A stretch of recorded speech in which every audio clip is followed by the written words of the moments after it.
Wonderful brothers and sisters, today is another wonderful day again that the Lord has enabled us to be here.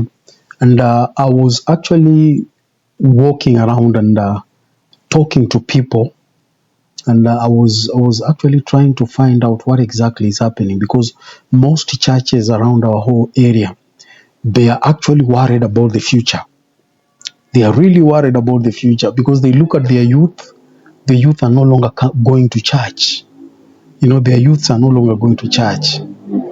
Their youths are actually indulged with so many things that are not even understandable. And when you talk to them, they say that the church does not understand times, the generations that we are in. Some of them call themselves the Gen Zs, that the church does not understand the Gen Zs and all that. And as I was talking to these leaders of these other churches, especially pastors of the local churches, I kind of like thought about our church, that is the Church of Jesus Christ of Latter-day Saints. What exactly is happening? What exactly is happening? How are our youth thinking? What is their perception? What is their thinking? Okay, is the church also going through the same thing? Is the church also going through the same things? Are there changes that the church is doing relative to what is happening to the world today? And as I was thinking, something told me, like, can you pray about this thing, Gabriel? And I went and I knelt down and I started praying. And as I was praying, something just came in and said, can you look for a talk by President Russell M. Nelson, talking about face the future with faith? That talk was actually an answer to a prayer that I prayed. And let me just share with you a snippet of this talk, so that if you have your own time, you can go to lds.org. You can go check that talk so that you can listen to it fully. The prophet is speaking about very profound things that are actually affecting people today, and mostly organizations and churches, to be specific, because the young generations who are supposed to be very vibrant, those that are supposed to be actually visionary, they're actually quitting. They are quitting the faith, and that one should worry a lot of people. It should worry people. But let's listen to what the prophet said here. Please join me. My beloved brethren and sisters, thank you for your sustaining influence, not only by your uplifted hand, but by your uplifting service at home, in the church, and in your communities. We love to be with you and see you among your families and friends. Wherever you live, we observe your efforts to make this world a better place. We sustain you. We love you. As you pray for us, so we pray for you. We envision your families gathered around the television or online to watch the proceedings of General Conference at home. An alert mother and father sent me a copy of a picture they took at conference time. They observed the reaction of their then 18-month-old son, who recognized the features and voice of the speaker. The child started to throw kisses toward the TV. He wanted to come closer. So his thoughtful older sister quickly hoisted her little brother on her shoulders and brought him closer. Here is that photograph.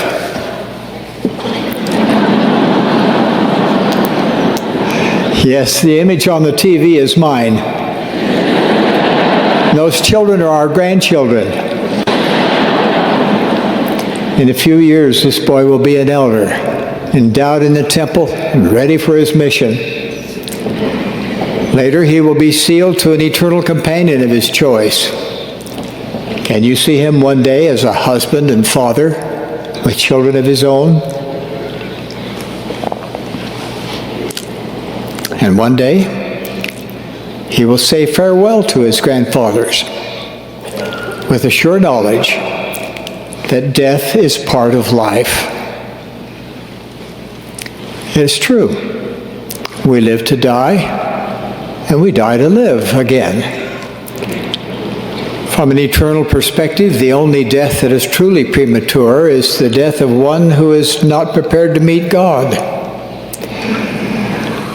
As apostles and prophets, we are concerned not only for our children and grandchildren, but for yours as well, and for each of God's children. All that the future holds in store for each sacred child of God will be shaped by his or her parents, family, friends, and teachers. Thus, our faith now becomes part of our posterity's faith later. Each individual will make his or her way in a constantly changing world, a world of competing ideologies. The forces of evil will ever be in opposition to the forces of good. Satan constantly strives to influence us, to follow his ways and make us miserable, even as he is. And the normal risks of life, such as illness, injury, and accident, will ever be present. We live in a time of turmoil. Earthquakes and tsunamis wreak devastation. Governments collapse. Economic stresses are severe. The family is under attack, and divorce rates are rising. We have great cause for concern, but we do not need to let our fears displace our faith. We do not need our fears to displace our faith.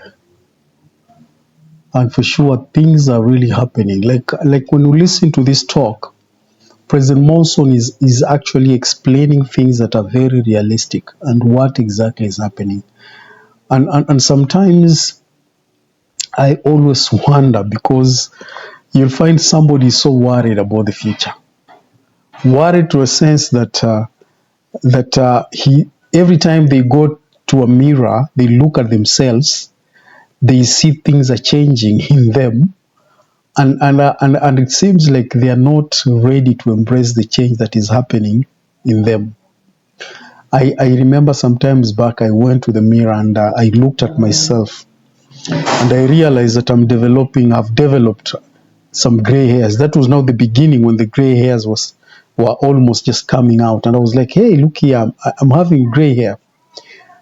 And my friends were like, hey, my friend, you're getting old. I was like, yeah, sure. Old is gold, because I always looked, and at times I always admired that someday I will have what my father used to have. Like, I used to see my father having gray hair, and will be like, when will I have those gray hairs and all that?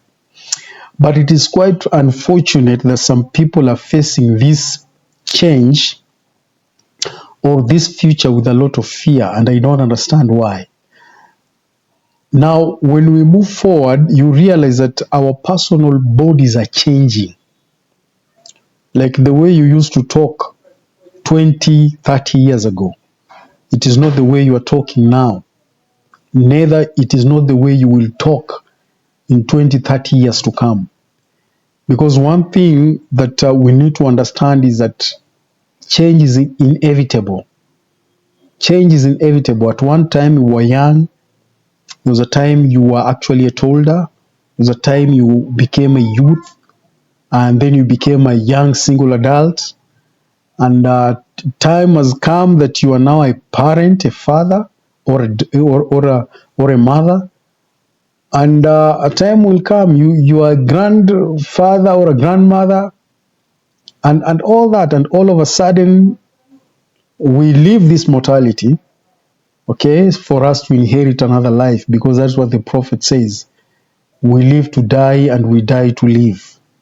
So we finish this frail mortal life, and then we go to another sphere of life, which is another dimension of life. But the issue here is, what exactly are we leaving for our people behind? That is what the prophet is saying here. What principles are we leaving? What knowledge or teachings are we leaving to our generations to come? And as for me, I feel like I want someday when my grandson or my granddaughter someday will look at the videos I'm doing today, and when they will be told this is your grandfather talking about this, I think their faith will be increased more when they will listen to what I say and the things that I react to and the teachings that the prophets have taught. Because this is actually a reality that the Lord is telling us, teaching us to prepare for what is coming ahead. What is coming ahead. Things might be happening in the world. There are tsunamis are happening, wars and rumors of wars, earthquakes all over. People are being displaced, sicknesses of different kinds, But also for you as an individual, there are also things happening to you. You are losing strength every day. Your vision is actually becoming dim every day. The way you speak, you may not actually be sharper the way you used to speak in your 20s. That is what life is. And when it comes, what we are being actually advised is that we face the future with faith. We need to face it with faith. We shall not actually fear, but we need to face it with faith. And also when we are living, we ensure that we've left a legacy that our successors will actually have something to hold on to. Your successors will have something to hold on to. I've seen people writing books. Okay, I've seen people writing books because that is a legacy that he or she may leave it with their children. Because sometimes your children or your grandchildren may want to see someday how was our grandfather? How was our grandfather? What kind of a person was he? And this is something that actually drove me to begin these videos, so that someday some of them may question themselves as to whether and as to why they are members of this church. They will definitely go through my videos and be able to know that the reason as to why I became a member of this church. And probably my testimony will also add to their testimony for them to understand what exactly the church is all about and what the Lord Jesus Christ requires of us. But as I'm talking to you right now, my wonderful brothers and sisters, a lot of things are happening outside here. Like I said earlier, that I've had conversations with different leaders of our local churches around. And one thing I've heard, like, they're worried. They are so much worried. They do not know what to do because the young generation, that is the youth, are actually rebelling. They don't want to go to church. Some of them are like, there's too much happening. And some of them feel like going to church is old-fashioned. They feel going to church is old-fashioned. They feel like their generation, the church does not understand their generation anymore. So they kind of like, they're looking for substitute, something that will appease their spirits, because they feel like there is an empty space in between them. My wonderful brothers and sisters, tell me, is that also so happening in your wards or within the church? Because this is actually what pastors have told me outside there. But from the look of things, I am so much faithful and I'm focusing on the future with a lot of faith, knowing that the structures that the Lord has laid in the church, these are structures that were so well inspired that the Lord foresaw what will happen in the coming generations. And I see missionary work which is actually centered on the strength of the young, the strength of the youth. That one shows exactly that the church is in safer hands. Because in the mission work, it is the young ones who are actually given that opportunity to drive and to make sure that they work for the Lord. And just in that one only, it shows to me that the church is in safer hands. the church is in safer hands. And as a member of the bishopric, I've always seen a desire of young people wanting to serve missions. Unlike some other previous days, sometimes you'll have to work with a young one, trying to help them and let them know how important serving a mission is. But nowadays, they just come and they look at the examples of their fellow returned missionaries. With the examples, you find they just want to serve because they've seen an example from a returned missionary. They've seen the way they live their lives. They've seen the way a returned missionary handles things. And each one of them, every time they come for an interview, you'll hear them like, I want to go serve a mission. It's because I want to be like brother so-and-so. I want to be like brother so-and-so. Because they've seen a gift and that light this brother has. And that is how they want to be. And by that example, many of them are flocking into the bishop's office, seeking for an interview with the bishop to go serve their missions. That is very encouraging. So it was quite opposite to what my pastors were telling me. My fellow wonderful pastors in the community were telling me how they're losing the youth. But to my surprise, when I come to church, it is actually opposite of what, it's happening outside there. Because here the youth are fully engaged and each one of them wants to participate.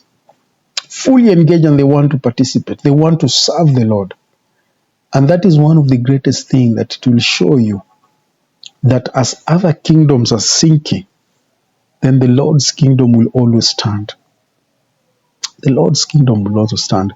And that is one of the things that I know the church was actually began. This work was begun and it was laid by the Lord himself.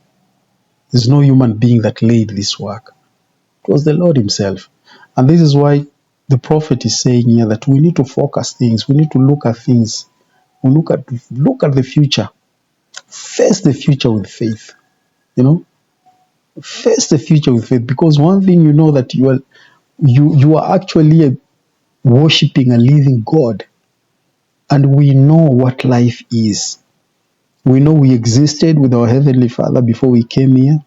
We know we are only here for a probation because a time will come, we will leave this frail immortality, and we know where we are heading. There is life, and even more abundant life. So let's face the future with faith. Otherwise, thank you very much. God bless you, and I'm looking forward to see you again next time.